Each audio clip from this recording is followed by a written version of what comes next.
done in the room. We have some folks on the phone, and I'll call them by outlet when we're done in the room. Great. Great.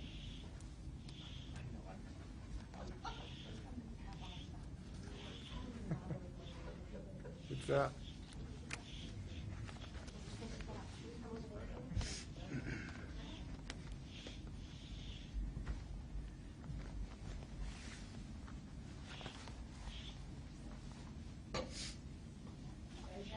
All ready, Tara? Sam? Good morning. We've just had a very inspiring meeting at the Department of Health here with 61 members of the Washington State National Guard who are part of our effort to really corral this virus and track this virus and make sure that it doesn't hurt Washingtonians. And I'm so excited that we've had a robust and comprehensive and vigorous effort to track this virus to where it is and help Washingtonians protect themselves and help them protect their neighbors as well. Because the fundamental mission here is to help Washingtonians have the knowledge they need to protect themselves and also protect their friends and neighbors and co-workers who they might have had contact with. So we were pleased that we've had a vigorous local health departments that have been working on this for some time, and they've done this work for years. This is actually not new kind of work. It's been done historically successfully on tuberculosis and hepatitis and other diseases. So this is an extension of what we've been doing in Washington State actually for decades, but it has to be in such a larger scale now because of COVID-19. So we have local health department employees, we have state Department of Health employees. We have members of the Department of Licensing who have now been trained to do this work to help Washingtonians. And we got to meet 61 members of the Washington National Guard today who have pitched in, who've left their civilian life for some period of time for a new kind of mission. And I was really have a lot of confidence in what I saw today because in talking to the men and women of the Guard, they just seemed really high morale and really inspired and gung-ho and want to do this kind of work. And it's a new kind of work for them, but they described that they're getting really good cooperation from people when they call people and they just introduce themselves and say that they want to help folks to get information to some of their neighbors so that their neighbors can get tested, so that they can give advice to the families of how to make sure they protect themselves by staying home for 14 days. And it was encouraging because what I heard from the members is that they're getting just people who are very, very cooperative and understand why this is important and have a good relationship with the person on the other end of the phone. So this is a new type of mission, but to my knowledge, it's been very successful to date. And I can't overstate how comforting this is to me as governor because this is a very important moment in Washington where we are moving from the blunt instrument of social distancing while we're opening up some of our businesses as some of our counties. We've been able to open up to go to phase 2 of some of our counties. And to replace that blunt instrument, we now have really smart members of the Washington National Guard and State Department of Health and local health officials to really target their efforts to help people protect themselves, and this is what this is about.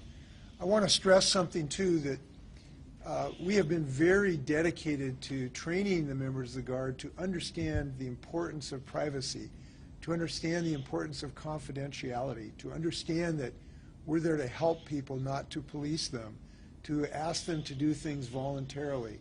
And so far, what I've heard is that the training's been very effective in that regard.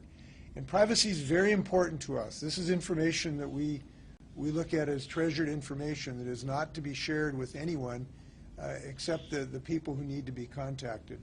One other thing, we've said this before, but if you do get a call from one of these teams and they ask you if you've been in contact with people, and then we contact those people, they don't know who gave them that information. So this remains private. Everybody's privacy is protected, and that's very important both to us and the individual families. And that training was important to make sure we rigorously protect that, and I'm glad to see that that has happened. Now, this whole team is great. The Guard, I was very happy to see them step in because these are people who understand discipline. They understand organizational support. They understand that when we kind of give them an order to protect privacy, they're going to protect privacy. So I feel really good about that. And it's been fun to see them stand up and jump into this mission statement. So for that, I'm going to yield to John Weisman, who's been doing a huge amount of work to integrate multiple organizations here.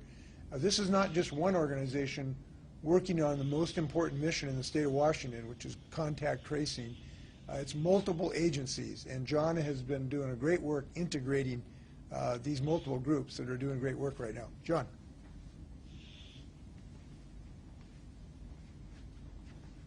Thank you, Governor, and thank you, everyone. I also just want to give a shout out to the entire team that's been doing this work to support folks, the folks who have been doing the training, all our local public health folks out there who are working so hard.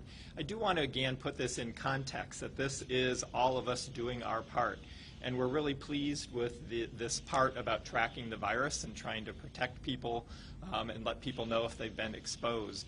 But this really is part of a bigger piece, and it's the piece that all of us have a role to play in. That role of each and every one of us who are maintaining our physical distance from others, wearing our face coverings when we're out in public and can't keep that physical distance, so that we keep whatever germs we have to ourselves, washing our hands and paying attention to hygiene. That's all really important, and that's the first step to the whole piece of prevention here. Each and every one of us have to do our own part so that we can minimize the number of people who end up with COVID, and so we can minimize the number of people that need to have these phone calls and that we need to let others know might have been in contact with. So this takes all of us doing this work. And that means, too, that if we have symptoms like similar to COVID, whether that be the fever, the cough, soreness that we might experience, maybe vomiting, that we're making ourselves available to go get tested quickly so that we can know if we have COVID or not. Because what we know is the greatest time of infection risk here is early on in this infection.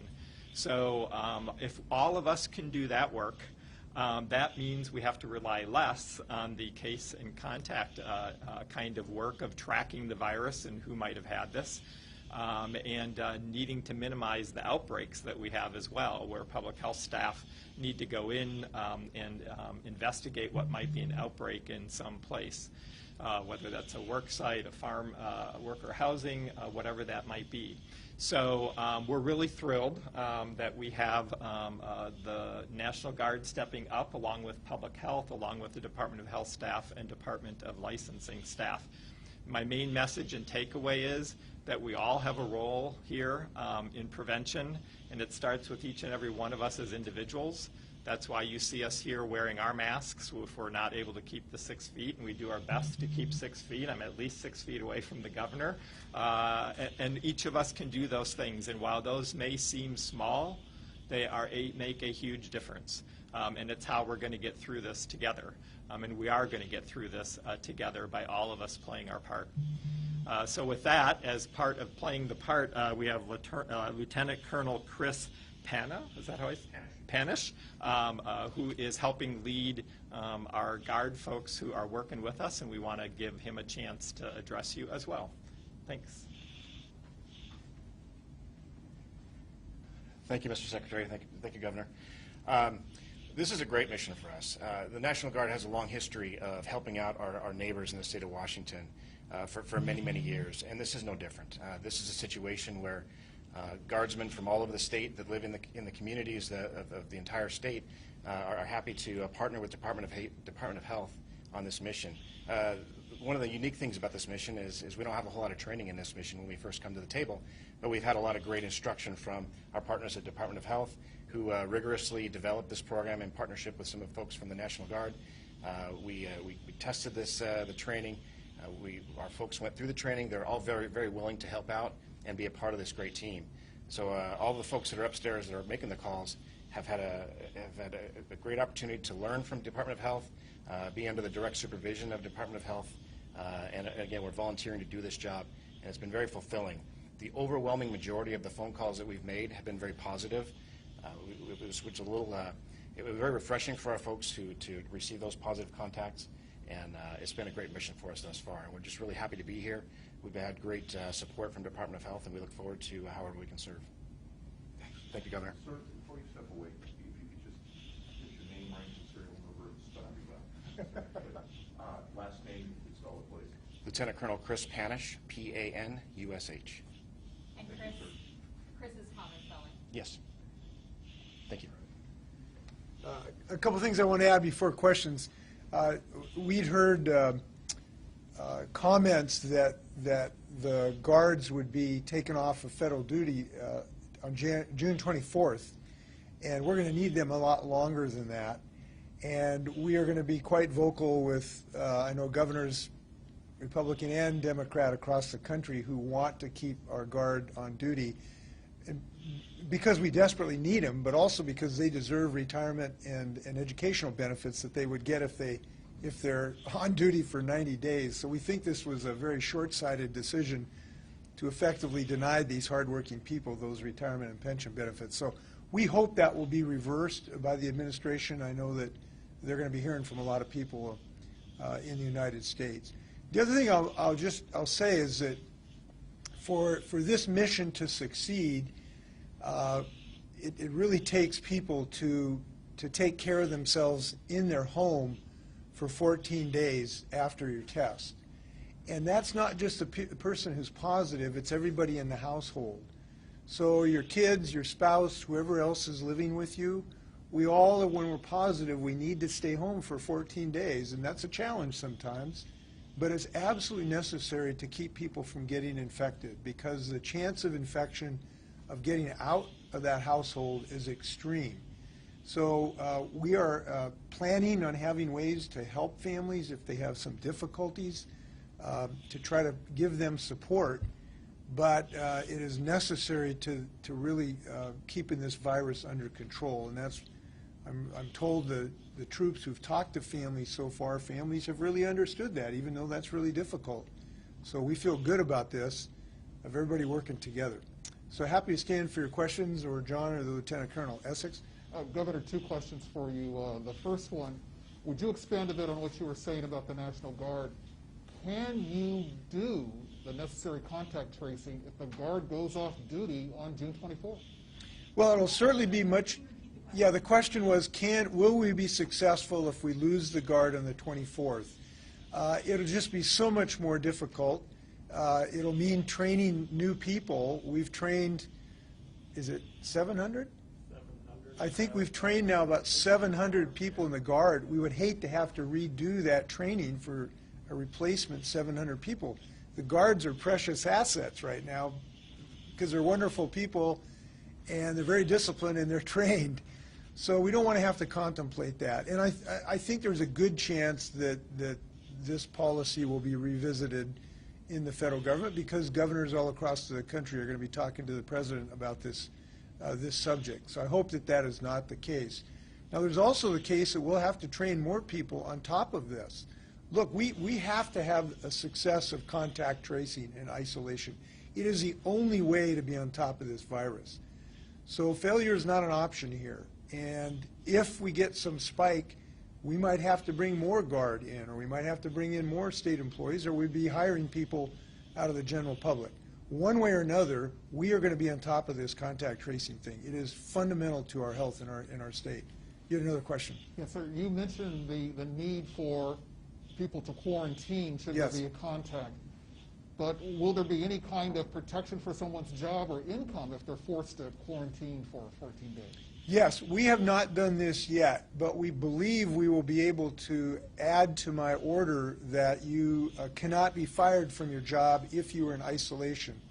We still have to cross a T and dot an I to get that done, but we want to give families this protection. I think we will be able to accomplish that. Now, there's other things. If, we hope people can help families that need to isolate at home during that period. Friends and neighbors can do a little grocery shopping and drop them off so that this family doesn't have to go to a grocery store. That'd be really helpful. But we are training more people to be able to help families. You might think of it as a family support network system. We also are going to have a cadre of people to do that. Yeah. Hi, I have a few questions. Anna Boyd-Kolar up at KOW, and I also have questions for my colleagues at Cairo. Uh-huh. So first, it looks like our cases in the state have plateaued, and so I'm wondering if we're still at the 200, 250 mark around June 1st, would you move to phase 2? And what would you need to see before then that you haven't seen so far to make you comfortable to move to phase 2? Well, there are, as we've talked about on many occasions now, there is not just one metric that we will be looking at. The number of infections is just one of the things that are pertinent to this issue. Obviously, the longer-term trends are important, up or down. It also depends on the ratio of the positive tests to the negative tests. So if we're doing a lot more testing and the same number, that means the positive rate is going down. That would be a good thing. If we're doing less testing and the positive rate is going up, that'd be a very poor thing, even though the gross number did not change. So we look at this in a very sophisticated way. We also look at the number of hospitalizations of people with COVID-like symptoms as a percentage of total hospitalizations. We look at the number of people in hospitals with COVID. Obviously, the fatality rates are important to us, obviously, although they sort of reflect things that were happening 2 or 3 weeks before. That's why we're always looking. The data we're looking today is going to affect fatality rates, what happens 3 weeks from now. So we're looking at hospital capacity, we're looking at PPE capacity, we're looking at the testing capacity. How many swabs can we get so we can test more people to get that job done? So all of those metrics will be looked at in combination, as they should be. It is the only responsible way to do it, to make a scientific judgment if we're safe enough to move to phase 2. All of us would like to know that date. We cannot state that date now. It depends on the progress of this virus. It depends on the success of this contact tracing mission. It depends on how many people are cooperating. And we'll make a decision as we get to that date. So bottom line is, we can't tell you the date. It's going to be at the right date. It's not going to be too late. It's not going to be too early. It's going to be just at the right time. You mentioned testing, and Secretary Eastman also mentioned testing. Is there any thought to expand testing to more asymptomatic people? You know, seeing as you know that people are infectious 2 days before they develop symptoms. Well, yes, in a variety of contexts. First off, in our long-term care facilities, we want to get essentially everybody tested, even though they're asymptomatic. We want people in close proximity where we have cases like food processing facilities or other places where there's congregations of people. And ultimately, we want surveillance testing, which means you test everybody in a broad scale to get a feeling of how broad the infection is, that's sort of testing the whole population or a sample of the whole population. Now, we might be able to do that with antibody tests, which are much easier to do in scale. Those are being developed. They're not quite there yet, but we're looking at a variety of ways to use antibody testings to figure out what the percentage of the infection rate really is. So in answer to your question, yes, there needs to be significant more testing. In fact, we have a meeting this afternoon about the specific protocols about that. I have more questions, but Any other questions? Yeah, Governor, how close are we to being able to contact trace every new case? So if there's 200 new cases announced today, how close are we to being able to contact trace every one of those cases? We're there today, I believe. We have the capacity to do that. We actually even have more capacity. So we have people trained, ready to do this that we haven't brought into the effort yet because the demand has not been there. So we do think that there are some counties that have yet to really get the infrastructure in place to get it done, but we have the trained personnel in this building and a few other buildings to get this job done today. And you know, we've been working on this for weeks, obviously, because we knew the day would come when we had to rely on this instead of social distancing. So I'm glad that we've got this ready to go. But is there a distinction there between we have the capacity to do it and we are doing it? Are we right now contact tracing every new case? We are, but I would not say satisfactorily. There are some places in our state where we haven't brought the full weight of this effort to bear. And we are going to be very inspirational for some of the counties that have not been able to do that fully yet. And one of the things that, as we've now allowed 22 counties to move forward to phase 2, is it 22? Or we've had 22 that are eligible to go to phase 2. One of the requirements is to demonstrate that the county is totally dedicated to this contact tracing and has a plan to do that. So we have the capability to do that. We probably need some counties to show they're going to be on board in this regard, and I'm confident we'll get the job done. Sorry to follow up again. What does that mean that kind of we're doing it right now but not satisfactorily? Well, I'll give you an example. There's a couple counties that shall remain nameless who are now going to ramp up their contact tracing.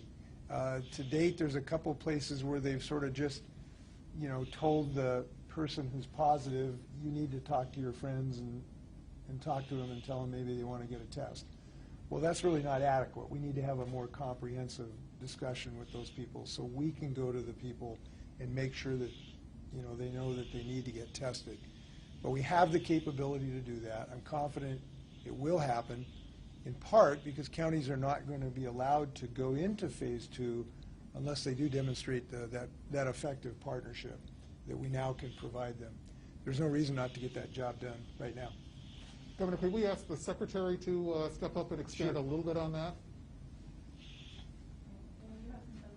We do have some folks on the phone. Yep, we'll get to them next. Great. So expanding on the case investigation. So right now, all folks who are coming in to our lab or to our department with a positive lab are getting contacted by someone, whether that's someone at the local health department or someone at the state health department with the help of our friends here.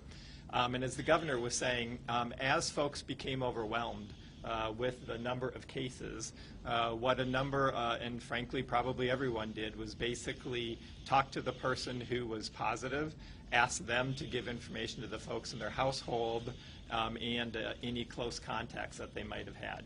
So basically there was not the capacity in the system to do what we're doing today and what we have the capability and capacity to do today. And so we are making sure that everybody now is getting on board with doing this full sort of case and contact outreach so that everybody is getting a contact not just from somebody who they may have been in contact with. Now that, during the height of the stay home, stay healthy, that job was a bit easier because there were a lot fewer contacts. Most people's contacts were their household. Anybody who was really abiding by these orders, unless you were an essential worker, that number of folks who came in close contact, being within 6 feet for 10 minutes, was a much smaller number. Just to give you an example, the first case in Washington State that we had 70 close contacts, 70. And if you can imagine, if everybody had that, the amount of work that has to happen is enormous. That is why, even as we move to phase 2 in communities, it is so important that people continue to keep their 6 feet of distance, they continue their hygiene, and that they continue to wear face coverings if they can't maintain that 6 feet. It's so important because the fewer number of people we can come in close contact with, the fewer that have to be engaged. So the job's been happening, not to the extent that we know that we want it to happen, and that's what this sort of workforce now allows us to do. Just a comment. These local health departments can really use help from their local elected leaders in this effort. I know that there's any number of local elected leaders that have wanted their community to get to phase 2 as fast as humanly possible. And we need those local leaders to be vocal in support of their local health districts so that they can get to phase 2. So now is not a moment for argument about phases. It's a moment for everybody pulled together and get this job done. And I really hope, local council members and executives can pitch in and support their local health districts to get this job done. Faster we get this job done, faster people can move to phase 2. I think Amy has some Can we Yeah. ask Q13 for their question? Oh, Q13, go ahead. Hi, Governor. Good to see you for a quick moment today. This is Simone Del Rosario. A couple of clarifications and then some questions for you all to dig into. I was wondering how many contact tracers are fully trained to this point, and if we're going to go back to publishing the contact tracing numbers and numbers of people being monitored like the Department of Health was doing at the very beginning of this outbreak. And then, Governor, how close are we to integrating technology-based contact tracing as a supplement to what all of these physical people who are trained in contact tracing are doing? And what assurances can you give that that data would never be used for any purposes other than public health, especially when data breaching is something that has become so sophisticated? Dr. Weisman, for you, I'm wondering how soon after exposure will COVID-19 show up in a test if someone is exposed to somebody that you guys know has tested positive? And are you worried at all that a robust contact tracing process could give people some false sense of security when it comes to going back out in public, thinking that people who are positive will be isolated? Thank you so much. John, you want to, there's about 3 of those for you. I'll back clean up there. I might need some help remembering all of those. So, I'm here if you need. all right. So how quickly might it show up in a test? Again, it sort of depends on the individual and when the virus starts replicating and how much virus is there. We know that people develop symptoms within a matter of, usually 14 days. So we have this period along here where there is that time frame. I don't know, staff, what, do the specific info? No, for the test result. Okay, so in part it's variable about how quickly someone develops virus and how much virus they develop. We know there are points in times where sometimes you can get a negative test, but the tests we're using these days are actually very accurate, the ones that test for the virus. I'm not particularly concerned about the sort of robust contact tracing as sort of people letting down their guard, because I think everybody understands just how serious this is, and especially when you see us around wearing our masks. That is like another really good example that we all need to be paying attention and taking care of ourselves and others. The first couple questions. Let's see, we got 1,800 trained? Yeah, so we have about 1,800 folks trained between the Department of Licensing, between the National Guard, between Department of Health staff, local public health staff. There are about 1,800 folks trained. The folks and are ready to go and to be deployed. They ask about the apps. Yes, so apps. So we really use a couple of electronic tools for us. One we use that helps to gather information on people's information, their demographics, and who they've been in contact with. Again, these are all in secure systems that we have protected here at the department. That information is confidential. It's not disclosable. We also use some technology that allows us to text people for asking them about their symptoms. So if you're a contact and we have the ability to text you every day and say, hey, are you developing any symptoms? Yes or no, and basically use that. And what we find is people really like that. They are comfortable communicating this way. And frankly, for a lot of folks, that's a lot easier to respond to than necessarily a phone. And those of you who have kids these days know that many folks actually much prefer that kind of communication. It's actually their preferred communication. So in our doing this, we're really working with folks in ways that they want.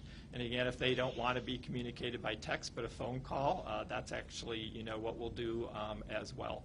So all of that is happening, and again, secure, confidential databases, and everybody who's doing this work has been trained to know about the confidentiality. You want to talk about Google, Apple?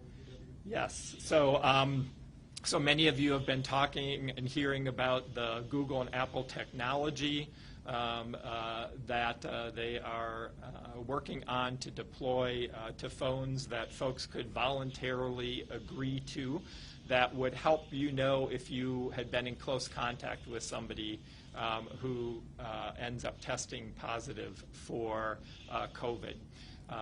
There's a lot happening in this space. We are working with them around what that technology is. We're evaluating it for potential use for us, as well as with the University of Washington, because there would need to be an app that goes with it as well to actually make all of this work.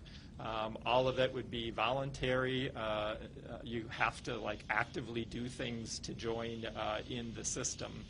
That is, Apple and Google are soon going to be talking about that more in terms of being able to deploy that technology. So we are one of the states that are actively engaging them. We've made no decisions at this point around whether or not we will use the product, but we've been helping the University of Washington and Apple, Google think about it from a public health perspective.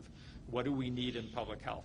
So the main benefit of this technology is that it would allow somebody to be notified much more quickly if they've come in contact with somebody who tests positive for COVID. And for those people who we may have been in close contact with, but we don't know who they are or we don't have their contact information, if they have activated the things they would need to on their phone to voluntarily participate, they could then be notified. So the advantages, and it supplements the work of the people we're talking about here. In no way replaces that. But it would allow for additional speed. And again, we know speed is really important. I told you earlier, the most infectious time is early on. So speed is so important. And then again, for those contacts you might not know, you just simply have no way of knowing who you were in close contact with. So we're exploring that. We think it could be a great add-on, but much to happen there. So that's the technology piece. Great. Next question from Como on the phone. Let me add something if I can to that. To add to what John talked about is that this is in the exploratory phase, and if this were to move forward, it's important to realize this would be a totally voluntary thing if people wanted to utilize this tool, and only if they wanted to utilize this tool, number one. Number two, there could not be any geo-tracking, so these systems would not know where people were. And that's very important. And third, the systems would have to have separate levels, if you will, that were segregated so that no part of the system really could be identified to an individual. So it has some potential promise. We're looking at it. Yeah. Como? This has to do with about holiday weekend coming up. A lot of the counties are in phase 2 in some of the rural areas that a lot of people would want to go hiking or camping at. We know state parks are open for day hiking. Governor, a recommendation for families this weekend, can they camp overnight? Well, right now, camping is not allowed in our state parks, and there's some good reasons for that, but there sure are a lot of ways to have fun outside that don't necessarily involve carrying a tent, and I encourage people to do that. I encourage people to get outside, and there's always a place to find outside. It might be just around the block. Trudy and I have enjoyed some good walks. We saw 6 goldfinch in one tree the other day. I thought we'd hit the gold mine. And so I just hope people find a way to enjoy the outdoors. I'm seeing people showing good etiquette on trails. When I walk on a trail, people step off the trail. I step off the trail. We're not congregating. We're not getting multiple households sitting on a blanket for an hour where we infect each other. That's really not going on. So I'm really happy that Washingtonians are showing common sense in the outdoors, and they're really enjoying the outdoors. It's a great time to be outside, in part because it's a little quieter than usual. So I hope people get out, have fun, be safe, and wash their hands. King 5 is the last outlet. King 5. Good morning. I have a question, 2 questions for both the governor and Secretary Weisman. Pierce County Executive Bruce Dampmeyer is frustrated with the metrics. He says that if you look at the number of cases, he doesn't see Pierce County getting out into phase 2 for quite a while. He has suggested perhaps separating cases from long-term and nursing care facilities, since those folks are already isolated. Would love your thoughts on that. And then Secretary Weisman apparently told the Association of Counties that the 50-plus ban could be likely in place through the end of the year. And I would love to know if that is what we're expecting and what that would mean specifically for schools. Yeah, in answer to the Pierce County question, I have not had a chance to talk to Bruce about his concern. I'd be happy to talk to him about it. I'm sure that we will. We have made very difficult decisions, and we think, from what we know about this virus today, we made the right decisions. We have identified 22 counties that we think have low enough prevalence that allow us to do this safely, assuming we can do this good contact tracing. And we are hopeful that other counties continue to improve.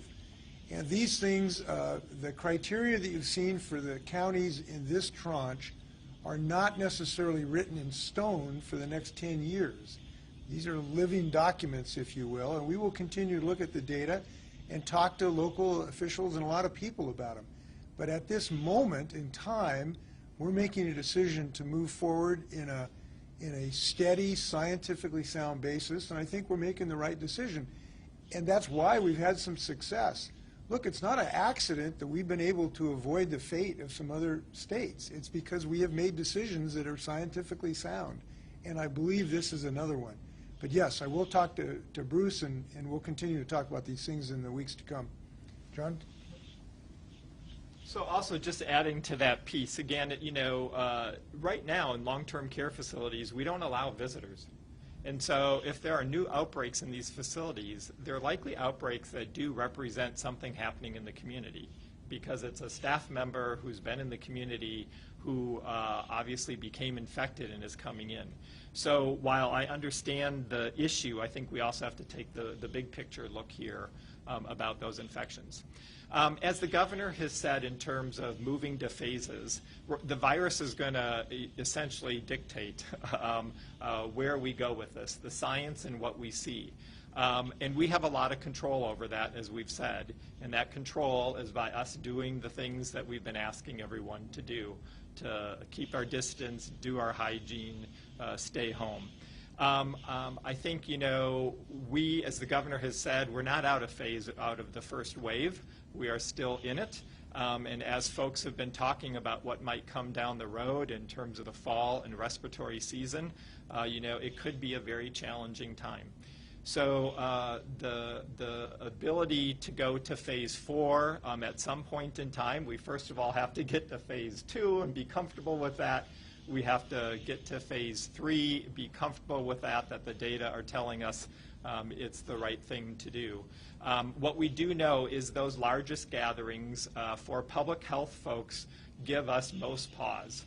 I mentioned to you earlier in this briefing today about the first case who had 70 contacts. So the more sort of large events that we open up, the more potential there is for these kind of contacts. So I think we're all wanting to see how this goes forward. We all have some control over what we can do and how we might get to phases, and that is by each of us doing our part. Down on the phone, yes. I have questions from Cairo. Go ahead. Does the Department of Health have authority to force anyone into quarantine or isolation, and under what circumstances would you do so? John, you want to talk about your authority? So the local health officer really has the authority here for controlling communicable disease in their communities. And the local health officer does have authorities in certain circumstances to, if somebody's not going to voluntarily agree to isolate or quarantine and they believe they're a threat to the community, the local health officer can order somebody into isolation or quarantine. It's not used that often. It's a rarely used thing. We tend to see this more for things like tuberculosis And again, it's where we believe people are putting other people at risk and usually intentionally putting other people at risk. So the law does allow it. The law is also very clear in Washington State that first we must seek voluntary compliance. And again, that's what we do. And as you heard from the governor in our chats with the folks who are doing this morning, they're getting amazing cooperation from folks, and we believe that that will remain, and that's our approach, a voluntary approach. And following up on that, so realizing that this is the purview of local health departments that track it up at county level, does DOH monitor, or how would DOH monitor whether people would voluntarily stay in quarantine or isolation if they're not supposed to? Right, so I think as the governor was talking with folks upstairs, it's really important, first of all, the initial contact with folks, that you build this rapport. You help them understand the importance of this, and you ask them sort of what might be their challenges in staying home for whatever period of time it is they need to stay home. And whether that's about needing food, then we help folks figure out how they're going to get food. So there are many sort of challenges that folks might have, and that's what happens in these sort of conversations with folks who are doing this work, and that's why it's so important that we do this. So, but if somebody then leaves, is somebody tracking that if there's noncompliance?